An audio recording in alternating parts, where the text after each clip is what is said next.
Hey everyone, and welcome back to the channel. It's been a couple of months since the last video, probably about 3 months now actually. I started working on the wiring harness some time ago, but hey, the British summer was actually pretty good, so I've been off doing various other things and the car's taken a bit of a back seat. The body's come back. I'll show you more about that, maybe not this video, maybe the next one.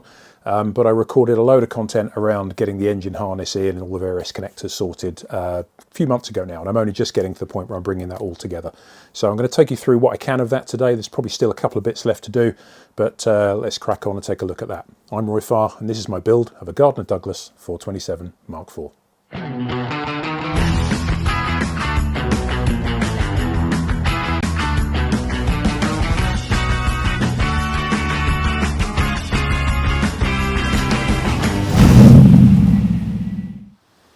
So let's have a look at this wiring loom then. This is the diagram that GD provides you as part of the installation, and it's a nice schematic. It's got colour coding on there for each of the different connectors, and there's a little bit of narrative about what each one is used for. But when you first get it out of the box, as I showed in the previous picture, it's just quite intimidating when you look at the amount of cabling and wiring you've got to do. So I've got it all out here, and I've just spread it out around the engine just to try and lay out where everything's going to go. So we've got the main 4-branch section here in the middle, and tucked away over here is this massive connector which goes into the ECU. So because I'm fitting the body on the chassis after I'm fitting the wiring harness, I'm going to have to end up putting that massive connector through the bulkhead from the engine bay into the cockpit area where the ECU will sit. This means I'm probably going to have to enlarge the bulkhead hole I've already drilled, but never mind. But at the end of the day I'll be putting a stainless steel blanking plate over it to tidy it up. I decided to put the wiring loom onto the engine first before threading through the body, because I've got good access all around the chassis here at the moment to get at all the various bits and pieces. So what have I done so far? You can see on here the loom is labelled up really nicely. The part here says offside bank. The other side says near side bank, somewhere over there. So you can see straight away you've got nice cable runs, e.g. there you can see the connectors for the injectors. You've also got cables here for, what have we got here? That's the map sensor. This is the throttle. So this is the throttle body here sitting on the front of the induction kit. And so that will slot in there. What else have we got? And then you've got, you've got joins or extra branches here. This one will run down.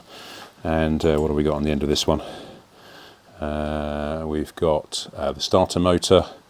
That will be another O2 sensor there, I think. No, that's a knock sensor. There we go, sorry. So there's a knock sensor there that will be fitting there, tucked into the engine there somewhere. And then there's another one here. There we go, there's the O2 sensor.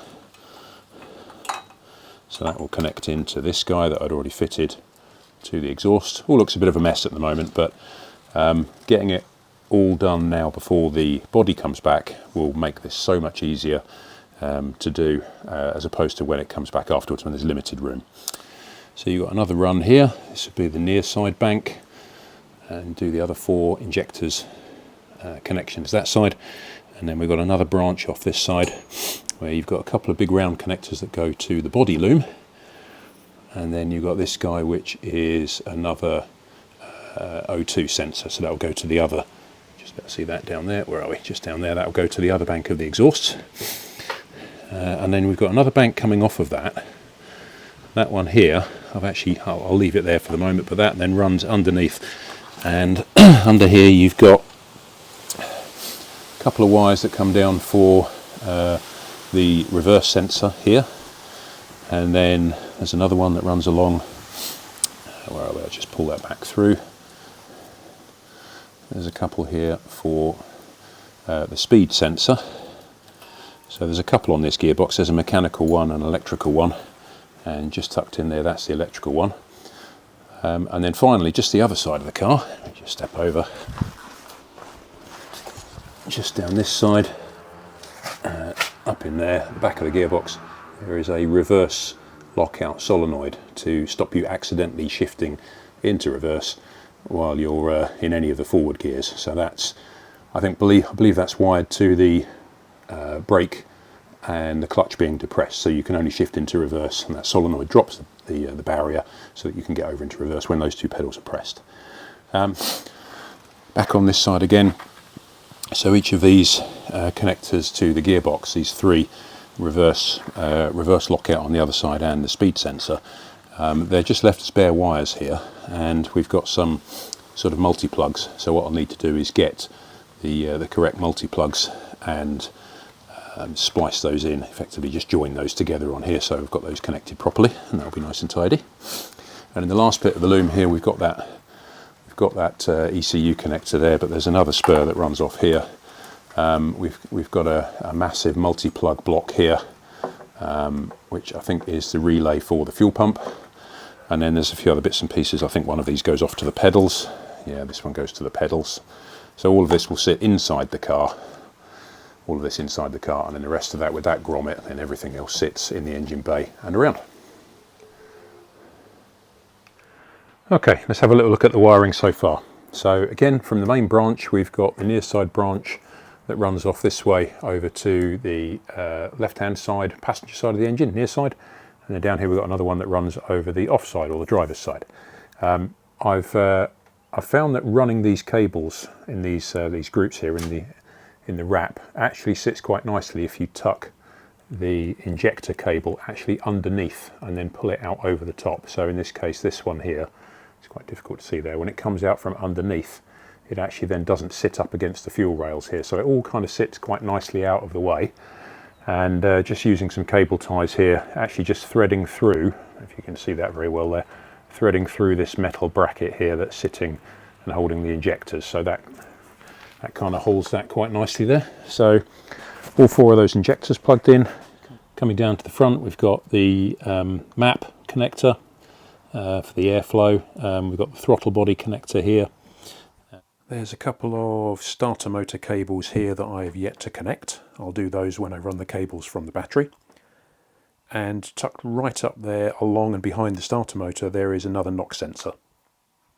The O2 sensors plugged into the top of the exhausts here, so they are currently sitting here a bit loose until I've plugged all of those in and tidied all the cables up, so that's where they go. All plugged in, and the wiring tucked just behind there with some cable ties just over those injector mounting points. And then coming around the front here, we've got a few other connectors. So we've got a couple that go into the alternator. There's a multi-plug in the top, and there's obviously a big power cable on the back. I'll show you a picture in a second. Down here on the crank, there was a big sort of slide assembly here to allow a connector to be plugged in underneath, and then fed all the way up to plug into this small connector here. And actually the wiring harness didn't fit into that, so actually the whole connector here, which I'll show you, I'll flash up a picture in a moment, it's not needed. So you can take the whole thing off and then just plug the cam sensor straight into this port here, and that makes that a little bit simpler. This guy I think is for the air temperature in the induction, so that's going to sit on the front of the throttle body here when I've got that. I haven't got that yet, so that one can have to sit here for the time being. The knock sensor on this side is much easier to see. There's no starter motor in the way, so there it is on the passenger side, just tucked behind the manifold. And then we've got another O2 sensor plugged into the exhaust header again there. And the left-hand branch here comes down into a couple of these round connectors that are going to go off and connect to the body loom to run all the lights and so on around the body. The other thing that comes off this one, this branch, is going to come round and drop underneath the top chassis plate here, and then it's going to slide underneath, and there's several connections for the gearbox. So on the driver's side there's a reverse switch, I'll show you that in a minute, and then just behind that there's the speed sensor, otherwise you won't know what kind of speed the car is going. And then finally down here, just tucked in the back here, there's the reverse lockout solenoid. So we've actually got a whole bunch of bare wires for those. The wiring loom doesn't come with any connectors. Now you can just crimp some connectors on here, some you know, typical spade connector type things, and you could just push those wires straight onto those connectors, but I'd much rather try and find the right plugs. So this is a couple of examples of those plugs. This was a T56 gearbox kit, which comes with the 3 pigtails. I think it was about 30 quid or so, with a bit of postage and packing from the States. A lot of money really, just for 3 connectors, but given all of this is going to be under the car, I'd much rather this is all tidy and sealed and done well, so that I've got nothing to worry about, frankly, once it's all under there and plugged in. So I've done the reverse sensor already. I'll show you how that works. The reverse one's actually a little bit easier, and I'll show you why. So the reverse sensor sits this side, on the driver's side of the gearbox, and you've got this little plug in here with a couple of wires out the back. Now, what you can do is you could just take the 2 wires from the wiring loom, and you could just cut these wires and then just crimp them all together. There is actually a small plastic plug here, female socket, designed to receive this multi-plug, but of course you don't get the multi-plug with the harness. So this is one of those plugs that I've bought in that kit of 3 pigtails that I just showed you the first 2 of. So what I've done here is I've got 3 pieces of heat shrink, 1 large piece and 2 smaller pieces on each wire, and then I've taken one of these joining crimping connectors and just crimped the 2 wires together, and then I've slid the larger of the heat shrinks over the top of that one, heated that up, and of course that's not quite enough to shrink properly around the wires, so I've just slid these other couple over the edges and shrunk those as well. So that should give it a nice tight, watertight seal. This keeps this really nice and tidy, so once I've tucked all of this up out of the way and then put it out of the way, that should be safe and should never corrode, shouldn't get any issues with any of that. Okay, so I've got a couple of bits of heat shrink on the reverse lockout cable itself, just trimmed the wires off the edge there and just twisted those up. Let's get a couple of the crimping connectors on there.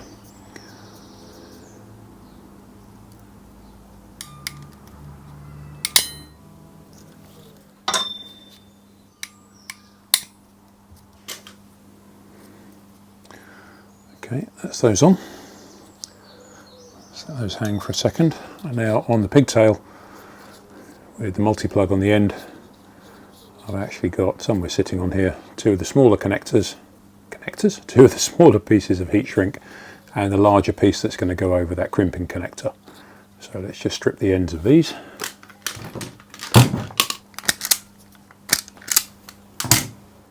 Now, I'm told that it doesn't actually matter which way around these connectors go. I guess we'll soon find out. Okay, that feels sturdy. Right, now the idea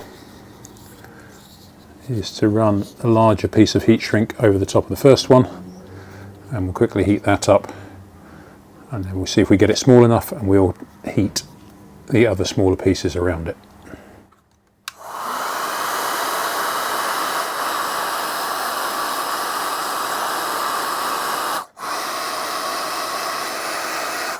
If we just slide the other one over the top, let's do the bottom one first. There we go, we just get that other one just over the top, and we'll seal that up nicely. And we just do the other side.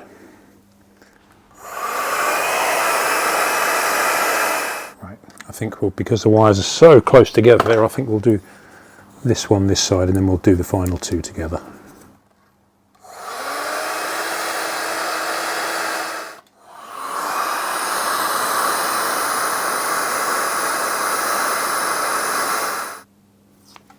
Okay, all good. So as I mentioned, I wanted to use the proper pigtail plugs to connect onto the wiring under the gearbox here. And when you look at the wiring loom, because it's got those bare connectors and I've wired them up like this, I think they're a lot cleaner and they're a lot tidier, and that connection should be waterproof. When I got over here to the speed sensor, I've just popped it out because I couldn't get this connector. Ooh, there we go, get that into focus. This connector, which came with the T56 pigtail connector pack, this was the 3rd one for the speed sensor. Now I couldn't get it to fit. Now I've just popped the speed sensor out, and it turns out that this guy here is actually a Ford sensor. No idea why that's on this gearbox, but for whatever reason I've ended up with a Ford sensor, and that's why the plug wouldn't fit. bizarre.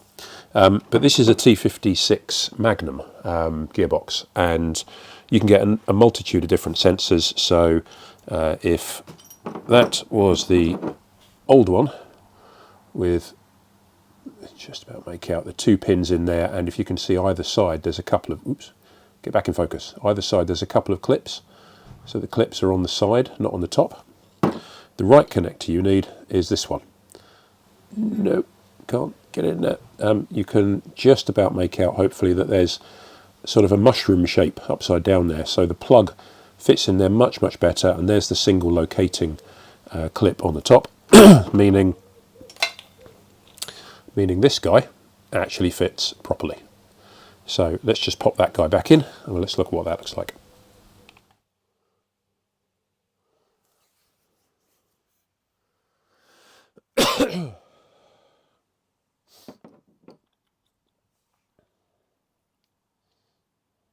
Okay, so I'm officially annoyed.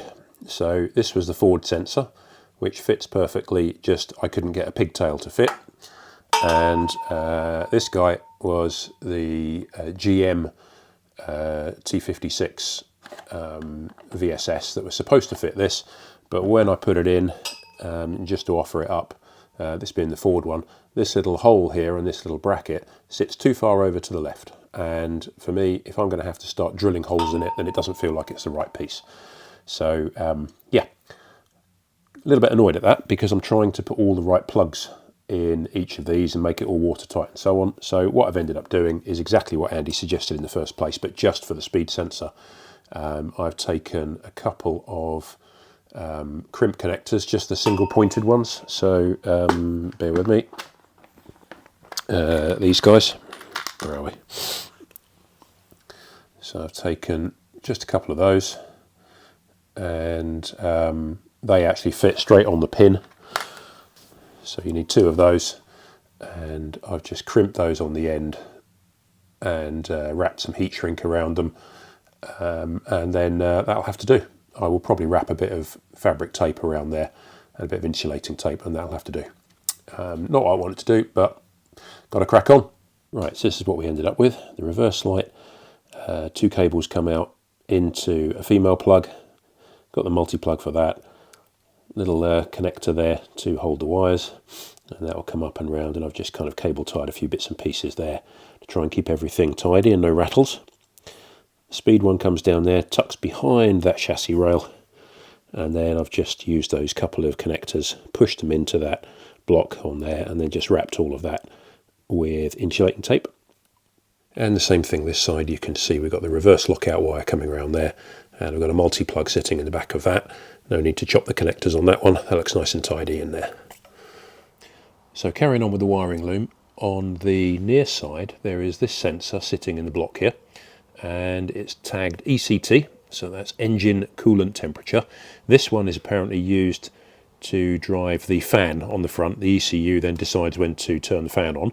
However, we need to plug another one in, and that's over this side on the near side. So down here, I've just taken the bolt out actually, down here, sitting in there is a little blanking bolt, and we have an extra sensor to go in there, and that one will actually be used for the gauges. This one will give us the oil temperature, and there's another gauge that will give us the oil pressure, and I'll come to that in a minute. So the sensor for this actually comes with the gauges themselves. So whilst that might be kind of stage 4, if you're building your chassis and you want the easiest job in terms of getting everything sorted before the body comes back, it makes a lot of sense to try and fit this one now, not least because this bolt's actually quite tight in there. So get the gauges ordered, get the sensors that come with the gauges, and then we can sort this one. So we've got another box of bits and pieces here. We've got, what have we got there? We've got the speedo, we've got a tacho in there, somewhere in here. That's the fuel sender unit, and somewhere tucked in up in here we've got, here we go. So this is the oil pressure sensor, and I think tucked in there's a couple of those brass sensors, one that we'll use for the coolant on that side I just talked about, and there's another one for the oil which will go in where the oil filter is. So let's have a look at those. Let's just get those out of the bag.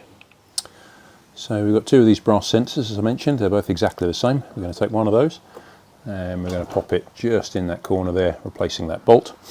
And then in the second, we've got the oil pressure sensor, and that's going to sit here on the back of the engine, just in this guy here, with this little T-piece that's going to connect to it. And obviously, if you've got your body on the car, on the chassis, you probably could still get to that, but access behind the back of the engine there might be a little bit tighter, so probably easier again to do that now.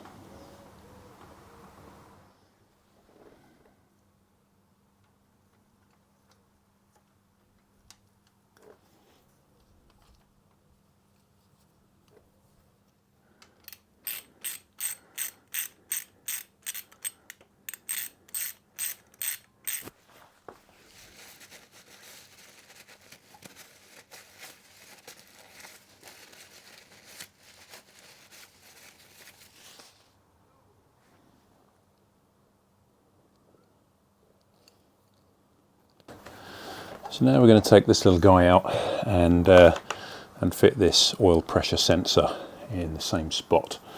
Just undone it ever so slightly. It's a bit of a pig to get into in here, even with an adjustable spanner, but if you can get it on the back here without fouling everything, you can just about get a few turns undone, and then hopefully you can get it undone with your hands.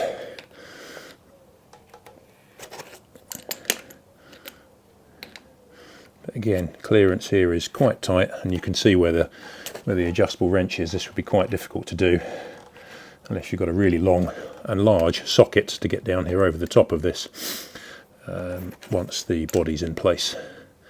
So again, best to do this before the body comes back onto the chassis if you can get away with it.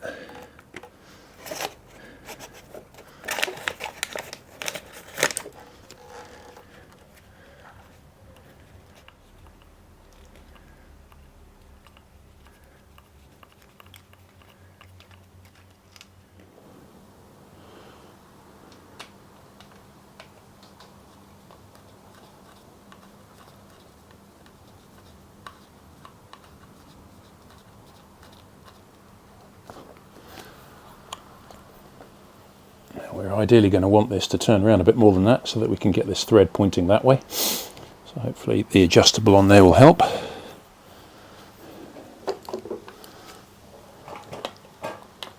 bit more clearance now that we've got this T-piece sitting above that breather.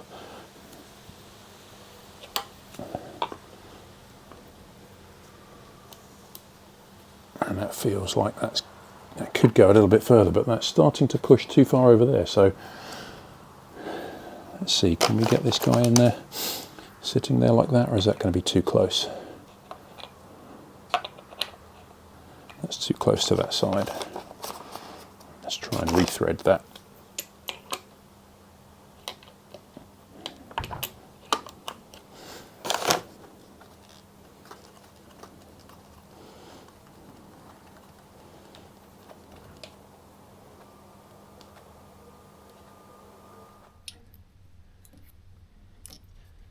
So another wire we have here is this engine oil temperature spade connector here, EOT.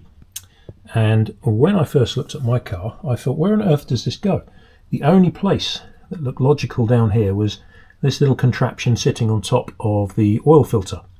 Now it turns out on some cars, this little silver thing up here, can't quite reach it from here, this little guy here is usually just a blanking plate, but this one's got a tiny hole right in the top. The idea with that is you're actually supposed to use a tap and die set and just cut that out, drill it out, and then build a thread in there for the size of engine oil temperature sensor you're going to use. So it seems like with that contraption on top of the oil filter, there are basically three possible configurations or three options when you've got a Gardner Douglas. If that contraption on top of the oil filter is a blanking plate, you can just leave it there. You don't actually have to have an engine oil temperature sensor, but that will of course mean you've got a gauge in the standard kit that if you fit it to your dash, it won't connect to anything. So not ideal. This option where you've got that contraption and it's got the hole in the top, you can drill that out. You can then tap it out to the right size to fit the right brass sensor, then you've got the right connections and you can make that work. The third option was actually an option I'd spoken to Andy about a while ago. The car can come with an oil cooler, an extra radiator, mini radiator that sits in front of the main radiator, and the purpose is obviously to cool the oil and get that flowing back and forth. I'd spoken to Andy and asked if that was really necessary. He said, yes, absolutely, if you're going to be in a really hot climate or if you're going to be taking the car on track days. Probably not going to be doing either of those things. So the other question was, can I retrofit that later? He said yes. So my thoughts here were maybe I just don't bother with the oil cooler just yet and I do it later. Turns out if you take the oil cooler, the cooler comes with this little adapter attachment that replaces that silver contraption on top of the oil filter there with one that's got the right connectors for that engine oil temperature sensor. So guess what I've done? Yeah, I've got the oil cooler. So I'll be fitting that when the body gets lowered. I'll get all of that tidy and ready. But for now, I've just got to fit that extra adapter and then that's in place, and then everything else will be a little bit easier from here. So that's the end of another video. Didn't manage to cover all of the wiring. Still got bits and pieces to do for the starter motor, for example, and the cables for the battery. The body has come back now though. And in the next video, I'm really excited to show you all just what it looks like in that amazing colour that's come back from Remachine. Don't forget to like and subscribe. Thanks for watching.